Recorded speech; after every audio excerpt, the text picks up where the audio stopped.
Hello and welcome everyone to this part 3 of the first chapter. Audit का ये जो part 3 रहेगा इसमें हम आगे का चैप्टर कवर करेंगे and we will try to finish this chapter in this lecture itself. Short videos रहते हैं, रफली 30 से 40 मिनट्स तक के रहते हैं, ज्यादा लंबे नहीं होते हैं, सो दैट आपको भी देखने को भी थोड़ा सही से रहता है. सर इसमें क्या क्या कवर होता है वापस बता रहा हूँ. कॉन्सेप्ट्स पूरे तरीके से कवर है. कॉन्सेप्ट्स के साथ साथ कौन सी चीजें करनी है, कौन सी चीजें रिवीजन में नहीं करनी, ये भी हम कवर कर रहे हैं. प्लस ही प्लस मॉड्यूल रेफर कर रहे हैं, तो सबको इसका एक्सेसिबल है ये लेक्चर्स. तो जहाँ पे भी जो भी बैठा है, जो भी देख रहा है, मॉड्यूल तो उसके साथ है ही, तो फिर वो उसको कोई डर नहीं होगा. साथ ही साथ आपको एक चीज और बता देता हूँ यहाँ पे कि हम इसके बाद हर एक चैप्टर का क्वेश्चन एंड आंसर्स भी दिखने वाले हैं. तो एवरीथिंग विल गेट कवर्ड. तो let's move to the third part of this lecture. तो सर क्या हम बात कर रहे थे, लास्ट लेक्चर तक हम बात कर रहे थे कि कोई भी चीज जब वो पैदा हो जाती है, जब वो बर्थ लेती है, तो उसके साथ उसके कुछ लिमिटेशंस होते हैं. और वो लिमिटेशंस ऐसे होते हैं जिन्हें निकाला नहीं जा सकता. उनके होने या ना होने से इतना ही फर्क पड़ता है कि उनको एक्सेप्ट करना पड़ता है. बस उसके ऊपर कुछ सोल्यूशन नहीं होता. वैसे ऑडिट के जन्म के साथ कुछ लिमिटेशंस है, और इन लिमिटेशंस को हम बोलते हैं इनहेरेंट लिमिटेशंस. उसमें पहला हमने देखा जो पार्ट 2 में एंड में कवर था, nature of financial reporting. Financial reporting का नेचर यानी क्या, मैंने वापस आपको बोला, फाइनेंशियल स्टेटमेंट्स बनाना मैनेजमेंट की रिस्पॉन्सिबिलिटी थी, सब उनका है. तो यार जजमेंट्स भी उनके थे, ठीक है. तो उनके डिसीजन सब्जेक्टिव होते हैं. सब्जेक्टिव यानी हर एक के हिसाब से होते हैं, किसी के लिए कुछ से तो किसी के लिए कुछ से. तो हमको एब्सोल्यूट एश्योरेंस नहीं मिलता. एब्सोल्यूट एश्योरेंस मतलब 100% हम बोल सकते हैं हाँ ये हमको जो विश्वास मिला है वो सही है. हमको लेना होता है रीजनेबल एश्योरेंस. आप बोलोगे सर हम रीजनेबल एश्योरेंस लेंगे तो कोर्ट बोलेगा नहीं आपने सही से काम नहीं किया. अरे ऑडिट का ऐसे 200 हमने देखा था पार्ट 2 में, उसका नाम भी हमने देखा था. उसके नाम के नीचे जब हमने देखा था हमारे ऑब्जेक्टिव्स क्या थे, तो उसमें पहला ऑब्जेक्टिव था कि ऑडिटर को ऑब्टेन करना है रीजनेबल एश्योरेंस. कौन सा एश्योरेंस ऑब्टेन करना है? Reasonable assurance. तो सबसे पहले फाइनेंशियल रिपोर्टिंग यानी बेसिकली फाइनेंशियल स्टेटमेंट्स. और रिपोर्टिंग यानी ये फाइनेंशियल स्टेटमेंट जिसको हम कम्युनिकेट करते हैं, जैसे कि यूजर्स हैं. यूजर्स कौन होते हैं? शेयर होल्डर्स वगैरह. फिर ये गवर्नमेंट भी चेक करती है, क्यों? टैक्सेस सही से भर रहे हो कि नहीं देखने के लिए. तो ये फाइनेंशियल रिपोर्टिंग जो होता है, जिस तरीके से ये एक ढांचा होता है, बैलेंस शीट कैसे बना है, पीएनएल कैसे बना है, इसका जो नेचर है, जो बनाने का तरीका है, बड़ा सब्जेक्टिव है, मैनेजमेंट के हिसाब से है. इसलिए ये सबसे बड़ा हमारा ऑडिट का दिक्कत हो गया. दूसरा क्या हो जाता है? Nature of audit procedures. Sir audit procedures मतलब क्या? ऑडिट जब हम कर रहे हैं, करने के लिए जो भी स्टेप्स हम फॉलो करते हैं उसको कहा जाता है ऑडिट प्रोसीजर्स. सर ये जो पॉइंट्स है हमें याद कैसे रहेंगे, मैं बताऊंगा आपको. इसके ऊपर एक शॉर्ट ट्रिक बताऊंगा जिस हिसाब से आप अगर उसको देखोगे तो इनहेरेंट लिमिटेशंस आपके लाइफ टाइम, सिर्फ अभी इंटर के लिए नहीं, लाइफ टाइम के लिए याद रह जाएंगे. तो sir nature of audit procedures मतलब क्या? यार देखो ऑडिट करते वक्त ना हमको है ना दो तरीके के हमारे ऊपर लिमिटेशंस होते हैं. सर लिमिटेशंस मतलब क्या? हमारे ऊपर दबाव होता है. पहला होता है लीगल दबाव. लीगल दबाव मतलब हमको ना यार बोला तो सही है कि हाँ जाके आप ऑडिट करो, एक सीए ऑडिट करेगा, लेकिन अपने को पावर नहीं दी गई है ज्यादा. हमको सिर्फ एक ही पावर दी गई है कि जो भी आप इन्फॉर्मेशन मांगोगे वो आपको मिलेगी, लेकिन अभी वो इन्फॉर्मेशन गलत दी, झूठी दी, तो हम इन्वेस्टिगेट नहीं कर सकते. तो हमको ना सिर्फ बोला ऑडिट करो, हमको रिस्पॉन्सिबिलिटी दे दी, लेकिन हमको पावर नहीं दी. तो सबसे पहला लिमिटेशन अपने ऊपर आ गया लीगल लिमिटेशन, कि हम चीजों की गहराई तक नहीं जा सकते, हमें एक लिमिटेशन है लीगल. दूसरा हो जाता है प्रैक्टिकल लिमिटेशन. अब आप एज ए स्टूडेंट तो बड़ा सोचते रहोगे सर हमको क्या, मैं तो एकदम अंदर तो जाऊंगा, फ्रॉड ढूंढ के निकालूंगा. भाई वो क्लाइंट का ना टर्नओवर जो है वो रहेगा मान लो 10 करोड़ रुपीज, और वो तुमको फीस दे रहा है 20,000. यही होता है मार्केट में. सिर्फ जो बिग फोर्स होते हैं, जो बड़े बिग फोर्स है अपने पास, वो हेफ्टी फीस चार्ज कर सकते हैं. बाकी जनरली कोई भी सीए फर्म कितनी भी बड़ी हो, वो जब ज्यादा फीस चार्ज करती है ना, तो क्लाइंट्स हेजिटेट. क्लाइंट ऐसा सोचते हैं कि इतनी फीस क्यों पे करे, क्या काम करना है इनको. तो मुझे बताओ यार 20,000 आपको फीस मिल रही है, इसमें आप क्या क्या करोगे, कितना डेप्थ में जाओगे. तो कहीं ना कहीं हमारे ऊपर प्रैक्टिकल लिमिटेशन है. दूसरी चीज, आपको 20,000 रुपए मिल रहे हैं. यार जो एम्प्लॉय है ना आपका, जो आपका एम्प्लॉय है, जो जाके चेक करेगा इनके सारे बुक्स ऑफ अकाउंट्स, ये एम्प्लॉय का मंथली सैलरी ही 15,000 है. मुझे बताओ ये ऑडिट साल में एक बार करके 20,000 मिलता है. इसके लिए जो एम्प्लॉय आप भेज रहे हो उसकी सैलरी 15,000 है महीने की. ये प्रैक्टिकल चीज बता रहा हूँ. मुझे बताओ किस हिसाब से ये एम्प्लॉय को आप बोलोगे कि जा भाई पूरा महीना इसके ऊपर काम कर. आप बोलोगे जाके चुपचाप 2 दिन में इसको खत्म करके आ जाना. ठीक है. तो हमारे ऊपर प्रैक्टिकल और लीगल लिमिटेशंस होते हैं, और इसीलिए हम जो प्रोसीजर्स करते हैं ना ऑडिट की, वो भी हम ऐसे नहीं कर पाते जिससे हम ये बोल सके कि हाँ भाई मुझे एकदम गारंटी मिल गई है कि इसकी बुक सही है. नहीं, मुझे वापस इंश्योरेंस कैसा लेना पड़ेगा? Reasonable insurance. तो देखो जैसे हम यहाँ पे देख सकते हैं कि हम पूरा 100% चेकिंग नहीं करते, हम सैंपल्स निकालते हैं. तो सैंपल्स चेक करना, तो बताओ मुझे, जो मेरा नसीब खराब है, मैंने जो सैंपल्स निकाले 100 में से मैंने मान लो 50 सैंपल निकाले, 50 के 50 सही वाले थे, जो फ्रॉड था वो तो बाकी के 50 में था, वो तो मिला ही नहीं. तो ऑडिट प्रोसीजर का पार्ट आ गया ना यहाँ पे, कि ऑडिट प्रोसीजर जो थी वही ऐसी थी. अच्छा ऑडिटर की गलती है? नहीं, मैं क्या बता रहा हूँ, ऑडिट की गलती नहीं है. ऑडिट के जन्म के साथ उसको कुछ लिमिटेशन है सर, और वो लिमिटेशन होने की वजह से ऑडिट में कुछ चीजें हमेशा ऐसी की ऐसी रहेंगी. जैसे एब्सोल्यूट एश्योरेंस कभी नहीं मिल सकता, हमेशा रीजनेबल एश्योरेंस मिलेगा. ऑडिटर किसी चीज की गारंटी नहीं दे सकता. ठीक है, तो ये चीजें हो सकती है। आपने एंटिटी में बहुत अच्छा फ्रॉड करके रखा है, जिसको हम बोलते हैं, जब बहुत अच्छी प्लानिंग की जाती है ना कहीं, उसको हम बोलते हैं सोफिस्टिकेटेड। क्या बोलते हैं? सोफिस्टिकेटेड। तो कोई भी चीज अगर सोफिस्टिकेटेड तरीके से, मतलब एकदम सोच समझ के डिजाइन की गई हो, जैसे ये फ्रॉड किया है, तो यार ऑडिटर तो इन्वेस्टिगेशन करनी है ना। आपको एविडेंस देंगे तो आपको क्या लगता है, वो एविडेंस वो ऐसा देगा क्या कि जिससे आपको समझेगा झूठे? नहीं, वो भी उसने इतने अच्छे से बनवा के लिए होंगे कि आपको लगेगा कि सब सही है। तो सब सही है तो फिर आपने भी लिख दिया ओके, मतलब देखेंगे हम ओके क्या होता है, तो मतलब ओके बोल दिया आपने। तो नहीं यार सर इतना सारा है, सब कुछ लिखना है? नहीं यार, आपको सबसे पहली चीज लिखनी होती है आपका नेचर ऑफ ऑडिट प्रोसीजर्स। उसके अंदर लिखना होता है ऑडिटर के ऊपर कुछ प्रैक्टिकल, कुछ लीगल लिमिटेशंस होते हैं। लीगल लिमिटेशंस में लिखना है आपको कि ऑडिटर के ऊपर रिस्पॉन्सिबिलिटी बहुत अच्छी दी गई है, लेकिन पावर्स अपने को कम है, हम इन्वेस्टिगेशन नहीं कर रहे। ठीक है, प्रैक्टिकल में आपको लिखना है कि जब कोई फ्रॉड है मान लो, तो बहुत अच्छे से प्लानिंग की गई होगी, तो इसका जो एविडेंस है, जो एविडेंस होता है वो अपने को पूरा नहीं मिल सकता, या मिलेगा भी तो भी वो इतना अच्छे से प्लान है, इतना अच्छे से उसको फ्रेम किया गया होगा कि हम ढूंढ नहीं सकते। तो this becomes your second point. Sir ये बाकी का पढ़ना है, काट दो। सर ये अंदर से कुछ आता है? कभी भी नहीं आता। सर क्यों, आप किस बेसिस पे बोल रहे हो अंदर का कुछ नहीं आता? अगर आप अंदर का पढ़ोगे तो it is just explanation. Explanation के ऊपर कभी भी ना एमसीक्यू बनता है ना क्वेश्चन बनता है, ये दोनों हमेशा बनते हैं बेस्ड ऑन कॉन्सेप्ट्स, जो कि हम बात करते हुए डिस्कस करके क्लियर कर रहे हैं। तो इसको एक बार रीड करके कट कर दो, और जो लाइन मैंने यहाँ पे बोली ऊपर, वो लाइन यहाँ पे आप लिख लेना। थर्ड सबसे बड़ा लिमिटेशन है, हम जो भी कर रहे हैं ना, हम इन्वेस्टिगेशन नहीं कर रहे हैं। तो इन्वेस्टिगेशन नहीं कर रहे तो हमारा एविडेंस भी परसुएसिव होता है, कंक्लूसिव नहीं होता। बात करिए हमने पार्ट 1 पार्ट 2 में, what is persuasive, what is conclusive. ठीक है, फिर हो जाता है timeliness of financial reporting and decrease in relevance of information over time. ये क्या बोलता है? दो चीजें पैरेलली बोलता है। टाइमलीनेस ऑफ फाइनेंशियल रिपोर्टिंग, किसी भी एंटिटी को अपने फाइनेंशियल ईयर जब एंड होता है 31 मार्च को, तो उसके बाद 6 महीने में, 8 महीने में, 9 महीने में, जो भी डेट लॉ प्रिस्क्राइब करेगा, उसके अंदर ये फाइनेंशियल स्टेटमेंट जो होते हैं ना, इसको ऑडिट करवा के इसको गवर्नमेंट के साथ फाइल करवाना होता है। सर आप बोल रहे हो गवर्नमेंट के साथ फाइल करवाते, कहाँ पे लिखा है? मैंने पहले भी बोला, अलग अलग एक्ट, इनकम टैक्स एक्ट है, कंपनीज एक्ट है, जीएसटी एक्ट है, तो हर एक एक्ट में अलग अलग ड्यू डेट्स होती है, इसलिए यहाँ पे हमने कोई ड्यू डेट नहीं पकड़ी। ड्यू डेट है ना वो तारीख जिसके पहले आपको ये देने गवर्नमेंट को। तो बेसिकली फाइनेंशियल एंड होने के आपको कुछ 6 महीने, 7 महीने, 8 महीने, 9 महीने, जो भी टाइम लिमिट प्रिस्क्राइब उसके साथ, उसके पहले आपको ये ऑडिटेड फाइनेंशियल स्टेटमेंट्स गवर्नमेंट के साथ फाइल करने हैं, शेयर होल्डर्स को देने हैं। अब मुझे बताओ, ये जो फाइनेंशियल रिपोर्टिंग है, इसको कुछ तो टाइम का बाउंड्रीनेस आ गया।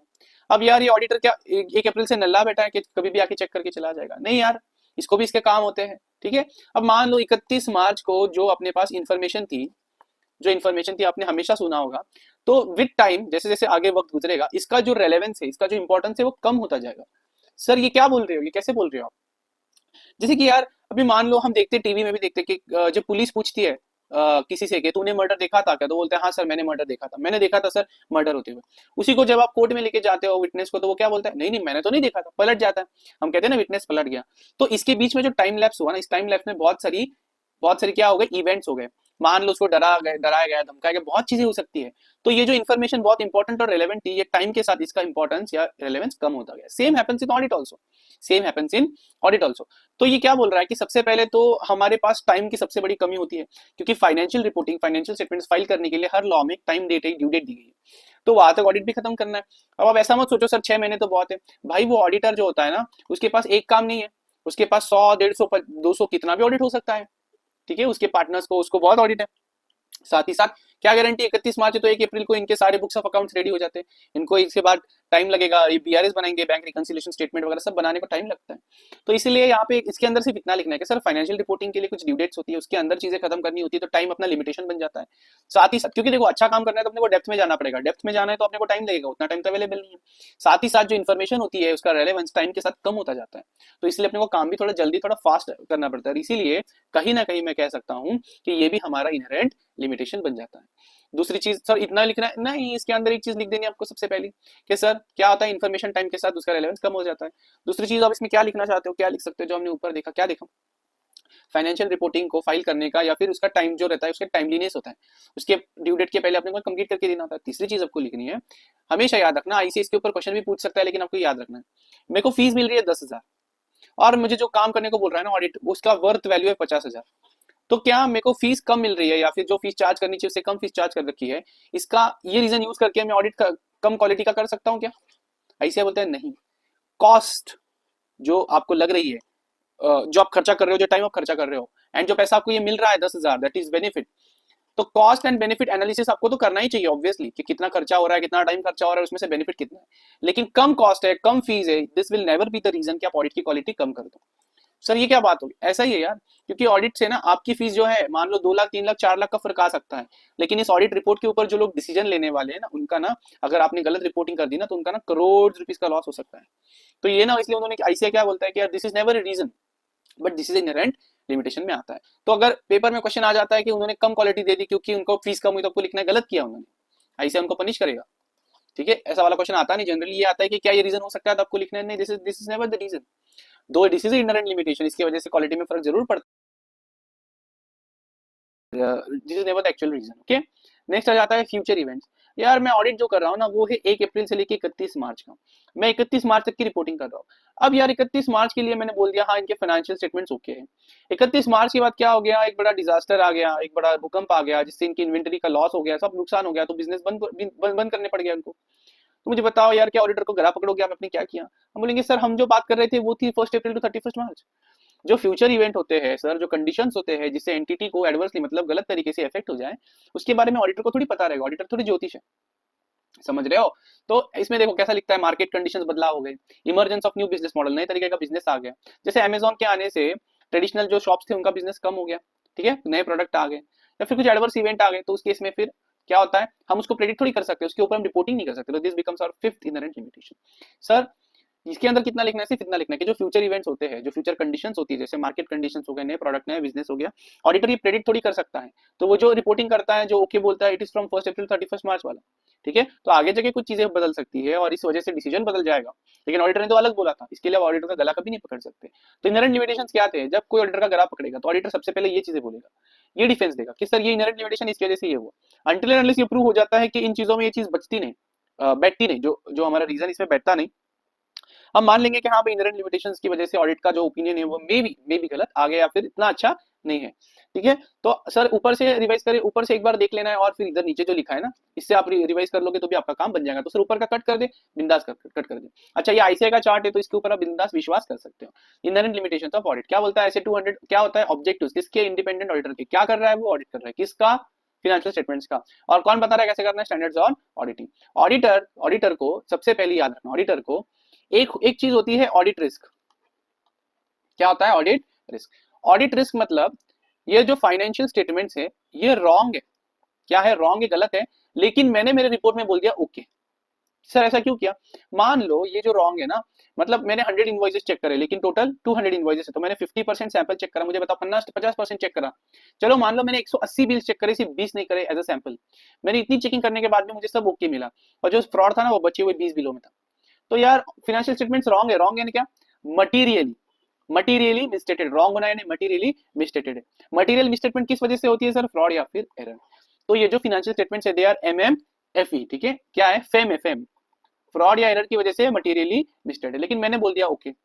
तो ऑडिट की हो गई रिस्क। रिस्क मतलब बेसिकली मैं जिस पर्पस के लिए कोई काम कर रहा हूँ वो पर्पस ही सॉल्व नहीं होता गाइस, उसको बोला जाता है रिस्क।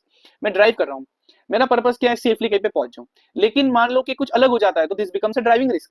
वैसे मैं ऑडिट क्यों कर रहा हूँ, ताकि मैं लोगों को बता सकूं कि इनके बुक्स में सब कुछ सही है, everything is fine, everything is okay, मैं बता नहीं पा रहा हूँ, गलत बता रहा हूँ, दिस बिकम्स ऑडिट रिस्क। दूसरा ऑडिट रिस्क हो जाता है कि फाइनेंशियल स्टेटमेंट्स राइट है, सब सही है, मैं बोल रहा हूँ सर रॉन्ग है या फिर नॉट ओके। तो सर कौन सी वाली रिस्क बड़ी हो गई, जब फाइनेंशियल स्टेटमेंट सही है और मैं बोल रहा हूँ गलत है, या फिर फाइनेंशियल स्टेटमेंट गलत है और मैं बोल रहा हूँ सही है, ये वाली रिस्क बड़ी हो गई, क्योंकि मैं ओके बोल रहा हूँ लोग डिसीजन ले लेंगे, लेकिन उसमें तो फ्रॉड है, उसमें तो एरर है बहुत बड़ा। इसमें क्या होगा, मुझे लग गया, मुझे समझ गया कि ये गलत है, तो मैं क्या करूंगा, मेरे जो ऑडिट के प्रोसीजर्स है, जो मेरी प्रोसेस है, जो मेरे स्टेप्स है, इसको मैं क्या कर दूंगा, बहुत बढ़ा दूंगा, अननेसेसरीली बढ़ा दूंगा, ताकि मैं ढूंढ पाऊं फ्रॉड क्या है, फिर सब कुछ चेक करने का समझेगा यार मैं ही गलत, तो फाइनेंशियल स्टेटमेंट्स तो राइट है ओके। तो ये वाली ऑडिट रिस्क कितनी काम की नहीं है, सबसे काम की रिस्क है ये वाली, ये रिस्क ना हो इसके ऊपर हम बात करेंगे। तो आईसीआई बोलता है, एसए 200 बोलता है कि ये जो तुम्हारी ऑडिट की रिस्क है ना, जहां पे फाइनेंशियल स्टेटमेंट्स रॉन्ग है लेकिन तुम ओके बोल रहे हो, इसको तुमको क्या करना है, रिड्यूस करना है। रिस्क तो हम क्या करते हैं, कम करते हैं ना, तभी अपना ओपिनियन सही आएगा, लेकिन हम इस रिस्क को जीरो जीरो तक नील नहीं कर सकते। आप बोलोगे सर क्यों नहीं कर सकते, अभी तो हमने डिस्कस करा inherent limitations of audit. Audit के कुछ जन्मजात लिमिटेशन है जिसकी वजह से ये ऑडिट रिस्क जो है ना ये कम तो कर सकते हैं हम, लेकिन जीरो नहीं कर सकते, थोड़ी तो रिस्क रहेगी, थोड़ी तो रिस्क रहेगी ही रहेगी। तो आपको लिखना है इनहेरेंट लिमिटेशंस ऑफ ऑडिट, मतलब ऐसे लिमिटेशन जिसकी वजह से ऑडिट रिस्क जो है ना वो रिड्यूस तो होगी लेकिन जीरो नहीं होगी, ठीक है। इनहेरेंट लिमिटेशंस कौन से sir? Nature of FR sir, nature of audit procedures, इसके बाद फिर नेचर इन्वेस्टिगेशन हम नहीं कर रहे हैं, फिर timeliness of FR and decrease in relevance of information and future event, this becomes your inherent limitations. अब ये कहता है, आगे कहता है what is an engagement. Engagement मतलब क्या? नहीं, वो वाली अलग एंगेजमेंट होती है। एंगेजमेंट मतलब बेसिकली होता क्या है, आप सीए बन गए, अब है ना, आपको पता है आप कोई भी डिसीजन लेते हो ना बिजनेस का, तो आपके मम्मी पापा आपको बोलते हैं भाई जो भी करना ना राइटिंग में कर लेना, जो भी करना ना पेपर पे लिख के कर लेना, क्योंकि एक सिक्योरिटी होती है कि सामने वाला बदलेगा नहीं पार्टनरशिप में। वैसे ही ऑडिटर, ऑडिटर का काम बहुत बड़ा होता है। देखो गाइस क्या हो जाता है, अगर कल जाके कुछ दिक्कत हो गई तो सबसे पहले उंगली उठेगी ऑडिटर पे, भाई तूने ठीक से नहीं किया। समझ रहे हो वो क्या बोलेंगे, भाई तूने ठीक से नहीं किया। अभी मैं आपको बोल रहा हूँ कि आपको क्या करना होता है सिर्फ, फिर उस केस में आप हो ऑडिटर, आप सीए बन गए, आपको जो भी क्लाइंट रहेगा इस क्लाइंट को जाके बोलना है, देख भाई तू मुझे किस लिए बुला रहा है, ताकि मैं तेरा क्या करूं, ऑडिट करूं। क्या करूं मैं तेरा? ऑडिट करूं। ऑडिट क्या होता है हमने पहले भी देखा, independent examination of financial information of any entity whether profit oriented or not, irrespective of its size and legal form. तो आप उसको बोलोगे तूने मुझे ऑडिट करवाने के लिए बोला है, तो देख भाई ऑडिट के ये इनहेरेंट लिमिटेशंस होते हैं, इसकी वजह से ऑडिट रिस्क क्या होती है, जीरो कभी नहीं हो सकती, सिर्फ क्या हो सकती है, रिड्यूस हो सकती है। सर रिस्क 100% थी, मैंने 99% कर दी, चलेगा? रिस्क को रिड्यूस करो to an acceptably low level. मतलब मैंने बोला सर 100% रिस्क थी, मैंने इसको लेके आया हूं 30% पे, तो हम बोल सकते हैं कि हाँ आपने अच्छा काम किया। सर ऑडिट रिस्क रिड्यूस कैसे करेंगे, देखेंगे आगे सब डिटेल में है। अभी के लिए मान लो मैं ड्राइव कर रहा हूँ, ड्राइविंग में सबको डर है कि सर आप या तो बहुत रिस्क है कि आप कुछ कर दोगे, तो मैं बोल रहा हूँ देखो सब सीट बेल्ट लगा लो, तो रिस्क कम होगी। फिर मैं बोलता हूँ कि कोई भी फिर बड़े वॉल्यूम पे गाने नहीं सुनेगा, तो और रिस्क कम कर दी। फिर मैंने बोला देखो मेरे पास ड्राइविंग लाइसेंस है, तो मैंने उनका कॉन्फिडेंस बढ़ा के और रिस्क कम कर दी। लेकिन क्या रिस्क जीरो हो सकती है? कभी भी नहीं। वैसे ही हम रिस्क को, ऑडिट रिस्क को नीचे लेके आएंगे, लो लेवल पे लेके आएंगे, लेकिन कौन से लो लेवल पे, जीरो तो हो नहीं सकता, तो एक एक्सेप्टेबल लो लेवल। तो audit risk has to be reduce to an acceptably low level. तो मैं बोलूंगा सर इनहेरेंट लिमिटेशन है, ऑडिट रिस्क जीरो नहीं हो सकती, लेकिन रिड्यूस करके लेके आएंगे to an acceptably low level. Sir हम ऑडिट कैसे करेंगे, हम हमारी मर्जी से नहीं करेंगे। मुझे सुबह बोला मेरी वाइफ ने कि सर आप जाके ना ऐसे ऐसे बुक्स चेक करो, मैं ऐसे नहीं करूंगा सर चेक। मुझे किसने बोला है कैसे करना है ऑडिट, ऐसे नहीं बोला है। सर ऐसा नहीं है कि मेरा आपके बिजनेस में कुछ इंटरेस्ट है कि मेरे भाई ने आपकी इधर से लोन लिया है, आपको लोन दिया है, नहीं। ये कौन बोल रहा है सर मैं आपके इसमें से क्या हूँ, इंडिपेंडेंट हूँ। तो बेसिकली ये सारी चीजें लिखनी पड़ेगी ना। तो एंगेजमेंट क्या होता है कि आप और आपके क्लाइंट के बीच में बात हो गई कि आप मेरा ऑडिट करके दो, आप क्या कर दो, हम दोनों के बीच में क्या कर दो, हमको क्या करवा, सर्विस कैसे करवा के दो, ऑडिट करवा के दो। तो ये बात होना मतलब हम किसी के काम में एंगेज हो गए। अब इसको लिखित में लेंगे, राइटिंग में लेंगे, तो इसका लेटर बनेगा ना, उसको हम बोलते हैं एंगेजमेंट लेटर। तो what is an engagement? Engagement मतलब एक arrangement to do something between a client and the auditor या फिर and the chartered accountant, and this engagement takes the shape of engagement letter. इसी को हम लिखित में करेंगे। सर एक्सटर्नल ऑडिट एंगेजमेंट्स क्या होती है? एक्सटर्नल ऑडिटर मतलब क्या, जैसे मान लो ये मेरी कंपनी है ABC लिमिटेड, ठीक है, मैं क्या करता हूं, मैं एक ऐड दे देता हूं कि जो भी सीए पास हो गया है उसको हम साल का 10 लाख रुपए देंगे, उनको आगे क्या करना है, हर महीने हमारा ऑडिट करना है। अब ये इसको सरकार ने थोड़ी बोला करने को, ये अपने मन से कर रहा है, ताकि इसके ऑडिट से इसकी मैनेजमेंट को कंटिन्यूअसली पता चले कि बिजनेस सही चल रहा है, गलत चल रहा है, बिजनेस में फ्रॉड है, एरर है, नहीं है, ठीक है। तो ये हो जाता है इंटरनल ऑडिटर। या फिर इसको मैं बोल सकता हूँ कि यार कैसा है ना, इसको ये लोग सैलरी दे रहे तो इसमें गलती भी मिल जाती है, तो इसको थोड़ा डर रहता है कि मैं अगर बताऊंगा तो क्या होगा।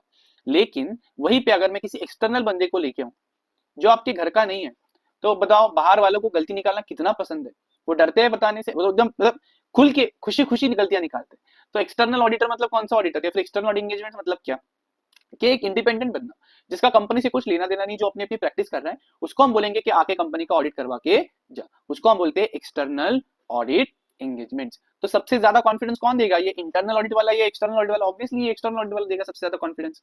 किसको कॉन्फिडेंस देगा? दूसरों को, यूजर्स ऑफ फाइनेंशियल स्टेटमेंट्स को।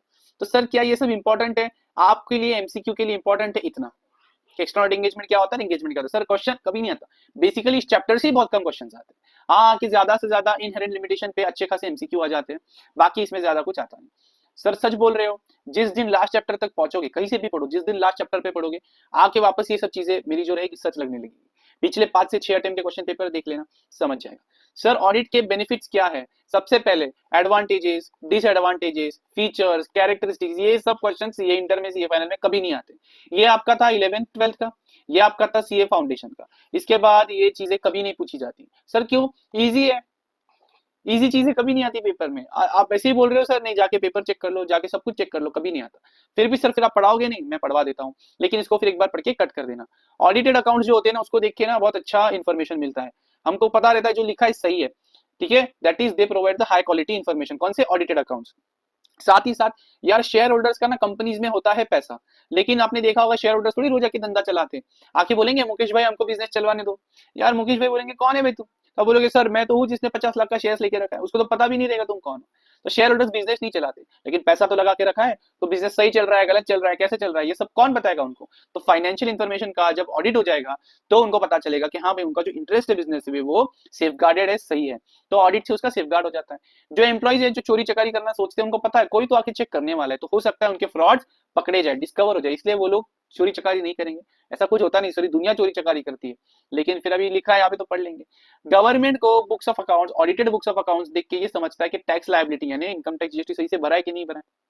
कैसे सर? अरे प्रॉफिट दिखता है ना, प्रॉफिट के ऊपर तो इनकम टैक्स होता है, सेल्स दिखता है, सेल्स के ऊपर तो जीएसटी होता है, समझ रहे हो? जो बैंकर्स है, जो लेंडर्स है, जो पैसा लगाना चाहते हैं, उनको अगर ऑडिटेड फाइनेंशियल स्टेटमेंट्स मिले तो उनके जो क्रेडिट डिसीजंस होंगे वो और इजी हो जाएंगे, वो सोच सकते हैं कि इनको पैसा देवे या ना देवे, ठीक है। ऑडिट से फ्रॉड डिटेक्ट हो सकता है, एरर डिटेक्ट हो सकता है। सर होगा ही, आईसीआई यूज करता है में यानी क्या?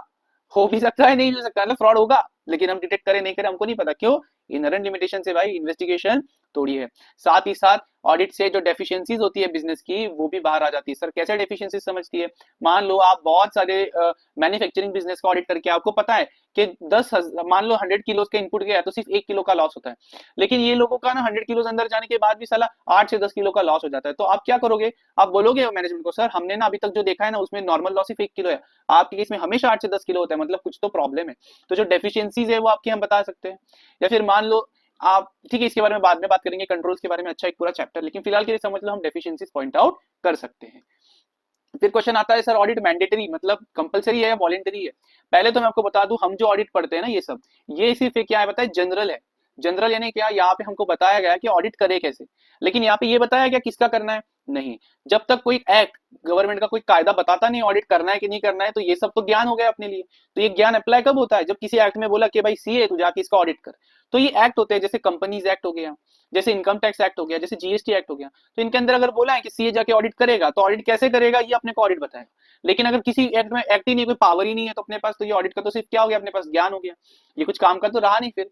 तो याद रखना कुछ एंटिटीज के लिए ऑडिट मैंडेटरी होता है, कंपलसरी होता है। जैसे मान लो इनकम टैक्स है, इनकम टैक्स ने बोला है कि अगर 1 करोड़ के ऊपर आपका टर्नओवर गया तो आपको इनकम टैक्स ऑडिट करना है, 1 करोड़ के नीचे तो ऑडिट करना नहीं है। लेकिन मेरी इच्छा मैं करवा लूं, मेरी मर्जी है, मेरी मर्जी से करवाता हूं तो वॉलेंटरी हो गया, लेकिन जरूरी हो गया तो मैंडेटरी हो गया। कंपनीज एक्ट में लिखा हुआ है हर वो कंपनी जो इस इंडिया में इनकॉर्पोरेट होगी, भले ही उसका कुछ सेल ना हो, जीरो जीरो ऐसा पीएनएल बैलेंस शीट, तो भी उसको ऑडिट करवाना है। क्यों? क्योंकि वो बनी इंडिया में, तो लिखा है एक्ट में, तो मैंडेटरी हो गया। लेकिन कोई प्रोपराइटर है, कोई एलएलपी है, एलएलपी नहीं मान लूंगा, कोई पार्टनरशिप फर्म है, इनके लिए ऑडिट मैंडेटरी नहीं है। मान लो 10 लाख का रेवेन्यू, लेकिन यार कोई नया पार्टनर आना चाहता है बिजनेस में, लेकिन वो सोचता है यार ये बुक सही है गलत, एक काम करता हूँ ऑडिट करवा लेता हूँ, तो उस केस में बन जाता है वॉलेंट्री। सर क्वेश्चन कभी नहीं आएगा। सर क्यों? अरे क्या क्वेश्चन बनेगा इसमें से? आज तक कभी नहीं बना। रहता है बच्चों को सर हमारे अटेम्प्ट में बन गया, तो ऐसा कभी नहीं होता, दुनिया में कभी नहीं होता, चेक कर लेना। अच्छा ऑडिटर को अपॉइंट कौन करता है? एक सीए को दुनिया अब आज इंडिया में 3.5 लाख चार्टर्ड अकाउंटेंट्स हैं, तो इसमें से कौन किसका करेगा ऑडिट, ये कौन बताएगा?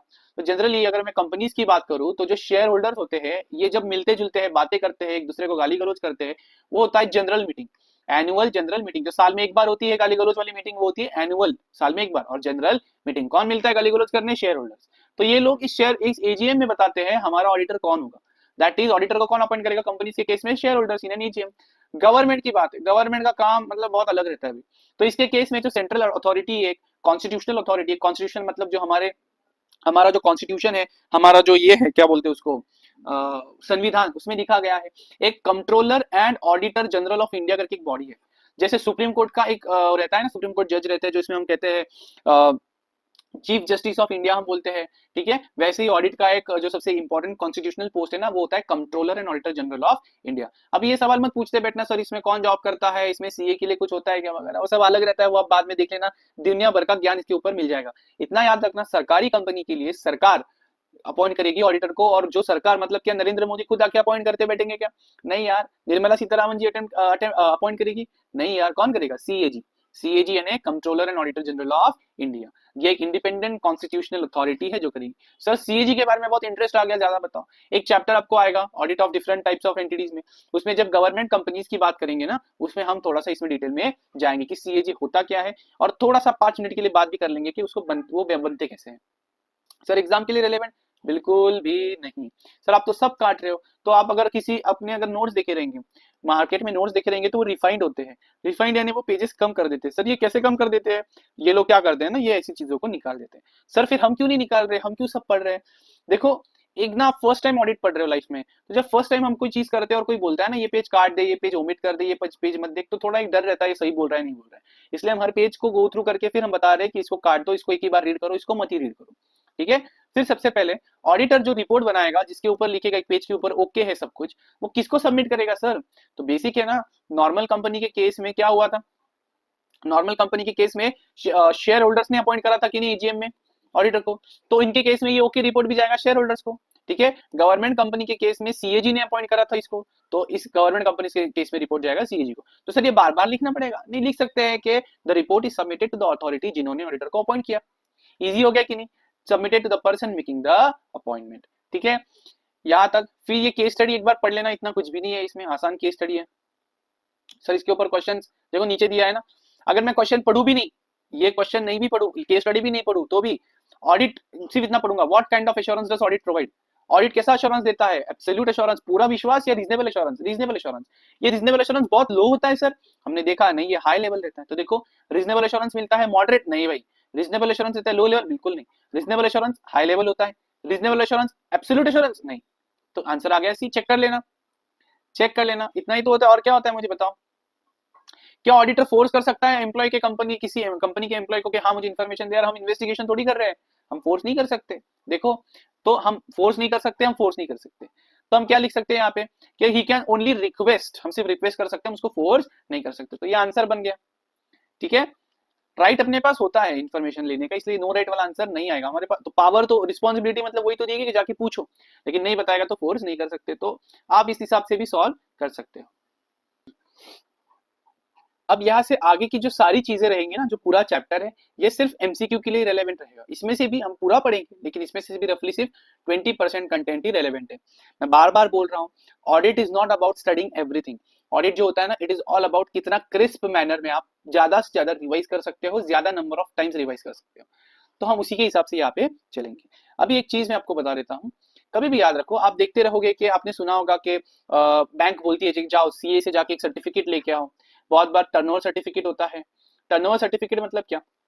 बैंक को दिख रहा है, ठीक है, कि क्लाइंट ने एक इनकम टैक्स रिटर्न भरा है, उसमें बोला है मेरा सेल 10 करोड़ है, 100 करोड़ है, उसके प्रॉफिट एंड लॉस रुपए में भी दिख रहा है रुपीज 100 करोड़ है, लेकिन बैंक को भरोसा नहीं है, क्योंकि ये दोनों कौन भरता है? क्लाइंट भरता है, ठीक है। तो बैंक बोलती है जा भाई एक सीए से ना एक लेटर लिखा, एक लेटर लिखा जिसमें वो लिखेगा कि हाँ भाई इनका जो टर्नओवर है ना सर, ये 100 करोड़ है, ठीक है। अब मुझे बताओ, ये ऑडिट का तो पार्ट है नहीं, ऑडिट बहुत अलग चीज हो गई। ऑडिट क्या था? फाइनेंशियल इन्फॉर्मेशन वगैरह आप देख रहे थे।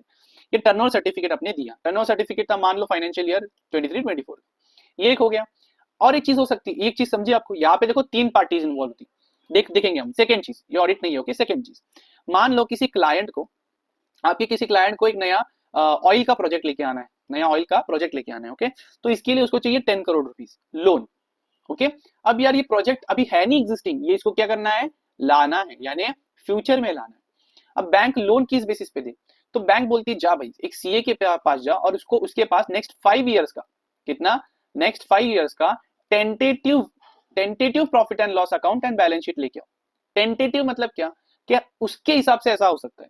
फिर ये बंदा सीए के पास जाएगा, सीए क्या करेगा? एक चार्ट बनाएगा, एक ऐसा ईयर 1, ईयर 2, ईयर 3, ईयर 4 और ईयर 5 का, ओके।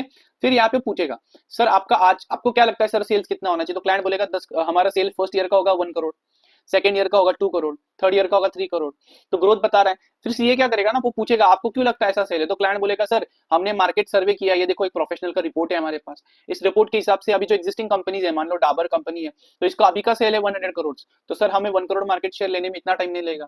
फिर सर हमने मार्केटिंग पे मान लो 10 लाख खर्चा करके रखा है, तो हमारे पास ऑलरेडी पेंडिंग इंक्वायरीज है कस्टमर्स की, जो 1 करोड़ का रेवेन्यू बोल रहा हूँ ना, जिसमें से 90 लाख की हमारे पास एग्जिस्टिंग इंक्वायरीज है। ऐसे सारे एजम्पशंस आपसे वो लेके, ऐसे सारी कॉन्क्रीट एविडेंस आपसे लेके उसके ऊपर ओपिनियन बनाएगा और फिर बनवा के देगा अगले 5 साल का ये सारा रिपोर्ट।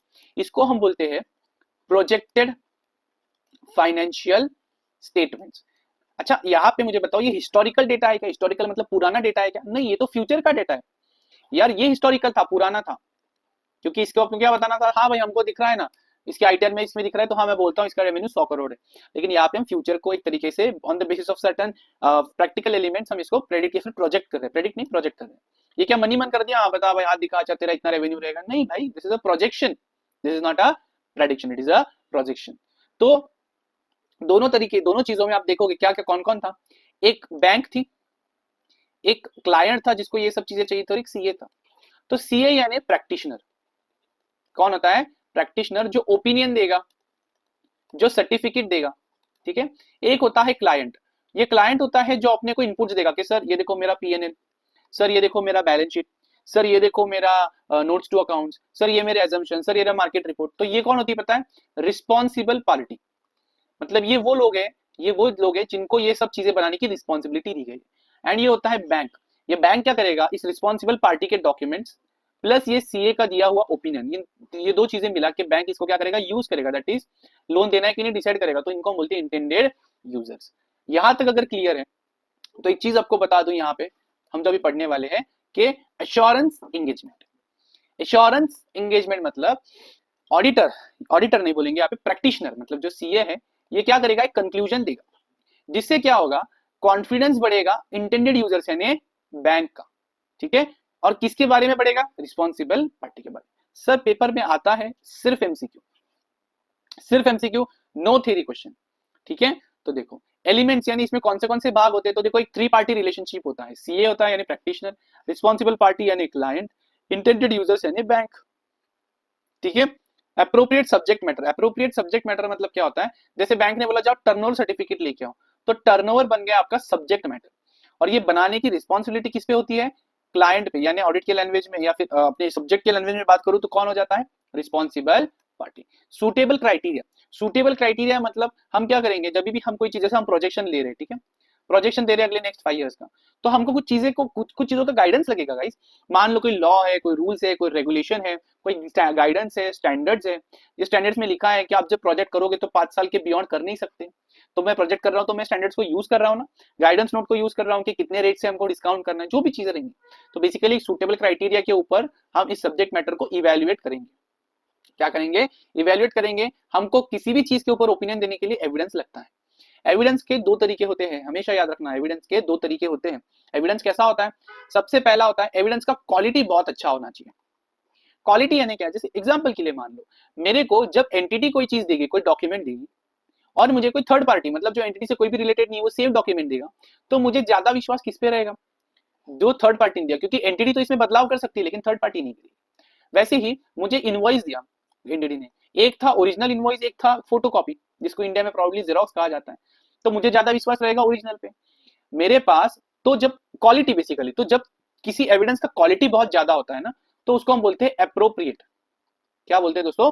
एप्रोप्रिएट। वैसे ही जब किसी एविडेंस, मान लो एक बिल दिया तो इतना विश्वास नहीं होगा, लेकिन अगर 1000 इनवॉइस दे दिए तो अपना जो क्वांटिटी है, क्या है, क्वांटिटी है, ज्यादा हो गया एविडेंस का, तो मैं बोलता हूं उसको सफिशिएंट। जब क्या बोलता हूं मैं उसको? सफिशिएंट। तो जब क्वालिटी अच्छी होती है उसको बोला जाता है अप्रोप्रिएट, जब क्वांटिटी अच्छी होती है उसको बोला जाता है सफिशिएंट। अपने को दोनों थोड़ा थोड़ा चाहिए।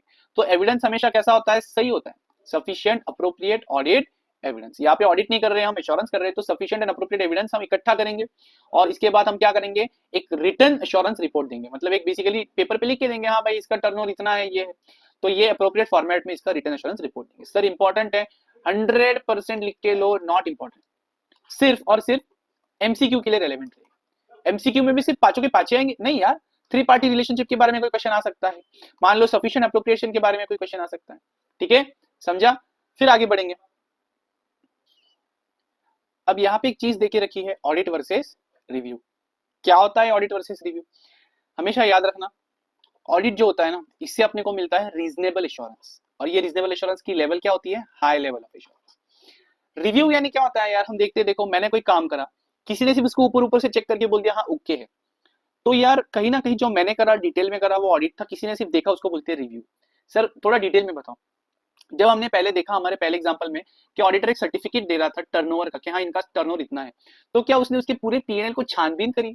नहीं, उसने बोला एक काम करो, इनकम टैक्स रिटर्न बताओ ओरिजिनल वाला ऑनलाइन दिखा के, तो उसमें दिखा टर्नओवर था। उसने मतलब प्रॉफिट एंड लॉस दिखाओ जिसके ऊपर आपकी साइन हो और अपने लिखा हो सब सही है, उसमें दिखा 100 करोड़, तो उसने भी लिख दिया 100 करोड़।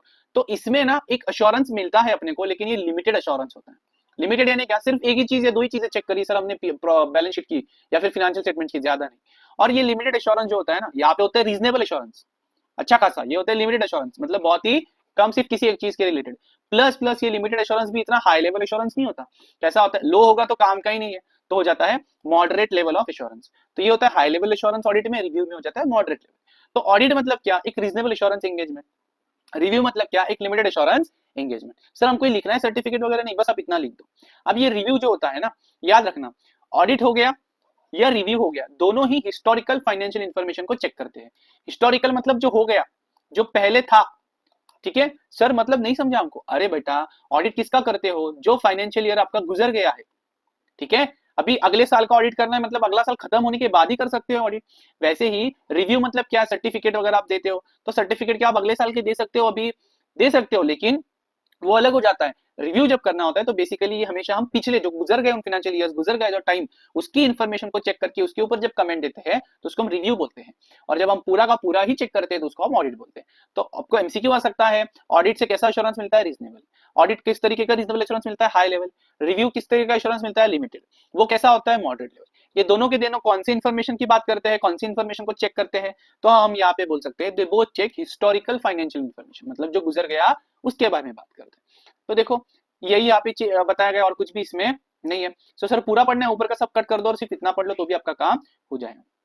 यहाँ पे एक चीज लिखता है हिस्टोरिकल फाइनेंशियल इंफॉर्मेशन मतलब क्या? बेसिकली जो गुजर गया, जो हो गया वो। लेकिन यहाँ पे लिखता है prospective financial information. Sir prospective financial information म्हणजे क्या? मतलब क्या प्रोस्पेक्टिव फाइनेंशियल इंफॉर्मेशन मतलब क्या होता है? प्रोस्पेक्टिव मतलब जो आगे रहेगा, जो आगे रहेगा। तो देखो एक होता है रीजनेबल एश्योरेंस एंगेजमेंट मतलब अपना ऑडिट, एक होता है लिमिटेड एश्योरेंस एंगेजमेंट मतलब रिव्यू, और एक होता है प्रोस्पेक्टिव फाइनेंशियल इंफॉर्मेशन के लिए जो जिसको हम बोलते हैं जो आगे रहेगा, जिसको हम प्रोजेक्शन के बारे में अभी बात करें ना। सर क्वेश्चन आता है इसके ऊपर? नहीं नहीं नहीं, बिल्कुल नहीं आएगा। आएगा तो एमसीक्यू आएगा और वो भी यही पूछेगा कि प्रोस्पेक्टिव फाइनेंशियल इंफॉर्मेशन से रीजनेबल मिलता है क्या या लिमिटेड मिलता है? दोनों नहीं मिलता भाई, दोनों नहीं मिलता। ये फोरकास्ट है, प्रोजेक्शन है, ठीक है, ये आगे की बात है, हम इसके बारे में बात नहीं करेंगे।